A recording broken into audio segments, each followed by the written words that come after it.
Hi guys, good morning. So for today's video, it's all about me talking on how to lose weight. Pero bago yan, gusto ko lang sabihin na I'm not an expert, I'm not a dietitian, and I don't do coaching. Hindi po ako eksperto. Gusto ko lang i-share sa inyo some of the tips na ginawa ko from the beginning of my journey, and it works well for me, pero it doesn't mean na it's gonna work for you too. I would suggest na mag-research ka on how to really do some proper way to lose weight. Okay?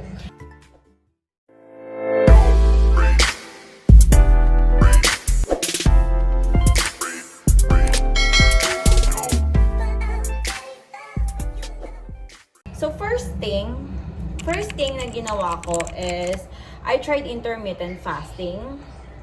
May iba't iba pong klase ng intermittent fasting. Some people are doing the 12 and 12, which means 12 hours na pwede kang kumain, and then the rest 12 hours na wala kang kain. You can drink some water, but other than that, wala ka na talagang ibang pwedeng kainin. Some people also do the 16 and 8, wherein you can eat the rest na 8 hours, and then the rest na 16 hours you're not allowed to eat anything. So it's up to you if you wanted to do the 16 and 8 or the 12 and 12. There are other things to do the intermittent fasting. It's just a matter of doing a research on how to do it safely. Pangalawa, I would suggest for you to drink 8 glasses of water a day. Minimum of 8 glasses of water a day. And sa mga tao na nahihirapan na uminom ng 8 glasses of water, gaya ko, I started doing this recently lang kasi talagang hindi mo ako mapapainom ng tubig talaga. But I tried to, in the morning, bago ako gumising, meron akong tubig sa side table ko wherein I have to drink it bago ako talagang mag-start ng day ko. And then, before akong kumain, 2 glasses of water ng lunch, and then 2 glasses of water sa dinner. And then, bago ako matulog, I drink 2 glasses of water, a total of 8 glasses of water a day. Some people are asking me about my diet. Unfortunately, hindi po ako nagda-diet.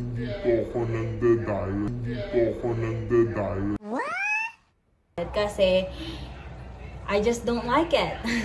Well, for me, kasi my own principle about that one is that I've been doing exercises every day already, and I'm like giving all my effort to do some exercise and borrowing 1 to 2 hours of my time daily. So for me, diet is something that makes me happy.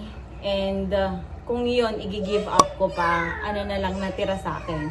But yeah, for me, I don't do diet because I eat rice, and that's something that I cannot give up anymore. But for a long time, I stopped drinking soft drinks na kasi ayoko yung lasa ng soft drinks. I don't eat chips, but pag like may okasyon or may kainan, I tried na makibagay at kain-kain lang din ng chips. What else? I try not to eat processed food. Kaso, gawa nga ni Anthony na laging umiinom or kumakain ng processed food, napapakain din ako. But I try my best not to eat processed food like pizza, ganon, or mga burger, or your fries, mga ganon. I tried not to eat them. I tried to avoid them actually. What else? Exercise. Oh, also, I forgot to mention, para sa mga taong gusto talagang mag-lose weight, I would suggest to count your calorie intake and your calories na binaburn. Sabi nila, whether you're doing nothing or you're doing something, yung body daw talagang nagbaburn na ng 2,000 calories. So, I would suggest for you to count your calorie intake and kung ano pa yung in addition na nababurn mo na calories for you to make sure that you're really losing weight instead of like gaining weight. Yeah, I think. Anyway, yeah, so that's that. So last thing is, I would suggest is that, well, I've been doing is exercising, workout. So every day I try to exercise as much as possible. Kasi it's already part of my routine to do the exercising every day, anytime, as long as may time ako. But when I feel like I'm having a headache or I cannot do workout, it's not the end of the world. It's okay to not work out 1 day or 2 days or even a week, as long as you know that after that you will try to work out again.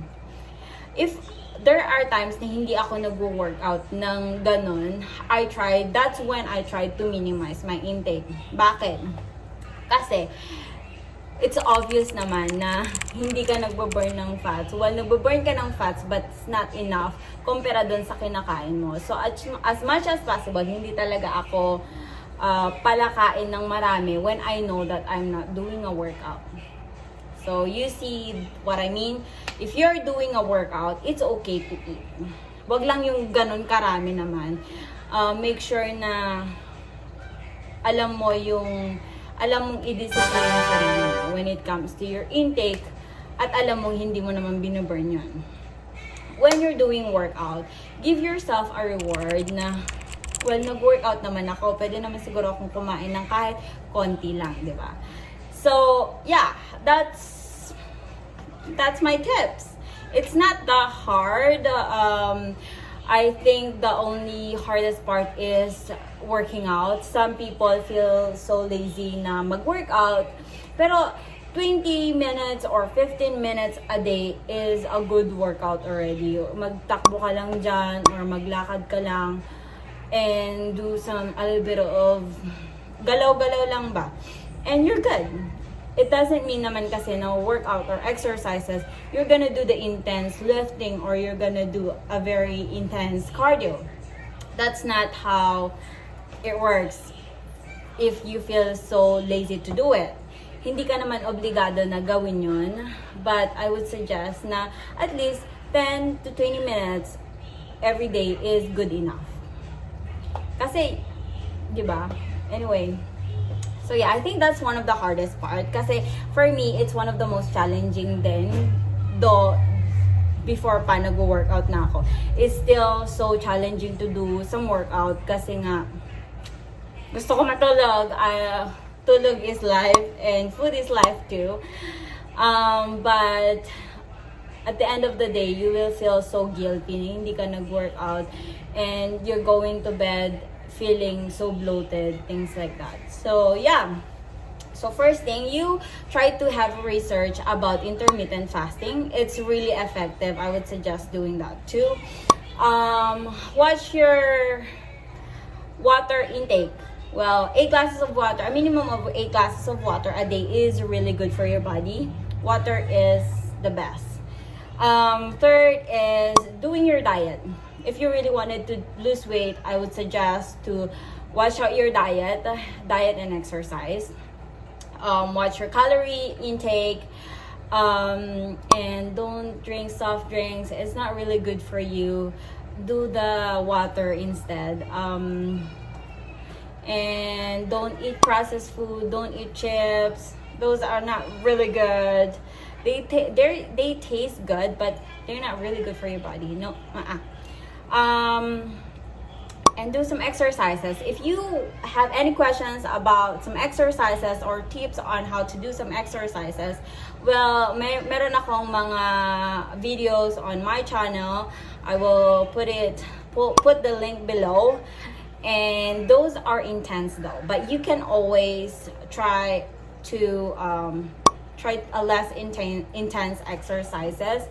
I will try to make video about that one, about some less.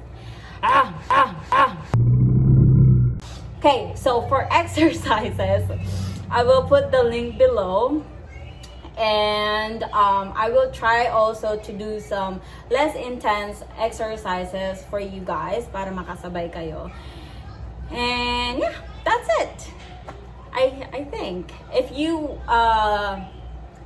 think that you're doing your best and you're not losing weight, well, losing weight is not like you do it today and tomorrow or next month you're gonna lose a massive amount of pounds of your weight. That's not how it is. It's a process. And I would suggest for people who have really a goal to lose weight and to maintain their weight, doing some exercise and doing all these tips is a commitment. It doesn't mean that you lose weight next month or this month. After a few months of doing exercises, you're gonna stop doing your exercises and then eat whatever you want. That's not how it works. I would suggest to think about it, to think all these tips. If you really wanted to commit yourself in doing this one, then you would proceed on doing it. If not, then I would suggest don't do it at all, because it's a waste of time. If you do it right now and then you're gonna go back to your normal routine or forget about what you're doing after a few months of doing this. Does that make sense? Yeah, so if you really wanted to do all these tips, I would suggest for you to think about it, because this is a full commitment. I've been doing workout since mid-college. I've been not drinking soda for almost 10 years now. So yeah, it's a full commitment. It's a slow progress, but it's there. It's working. So yeah, you just have to discipline yourself. Okay, I hope I did help you with that one. And have a good one, you guys. Please don't forget to subscribe and like and comment some suggestions or whatever you think of this video down below. Thank you.